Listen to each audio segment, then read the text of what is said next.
ખરેખર આ હિન્દુ નવું વર્ષ વૈદિક નવું વર્ષ 14મી એપ્રિલ અનન્ય અને વિશેષ છે કારણ કે હું મારી ઈચ્છા જાહેર કરવા જઈ રહ્યો છું.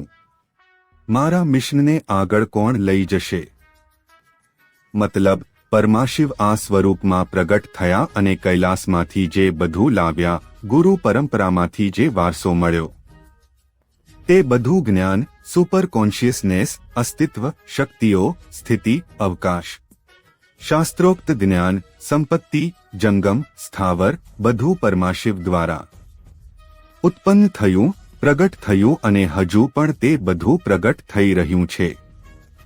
ઉપનિષદ કહે છે તે પ્રમાણે બ્રહ્મણ્યમ બહુપુત્રધામ, બ્રહ્માંડના પ્રિય વારસદારો, સોવરીન ઓર્ડર ઓફ કૈલાસના નિત્યાનંદ, હું આ વૈદિક હિન્દુ નવા વર્ષ 14મી એપ્રિલે જાહેર કરવા જઈ રહ્યો છું.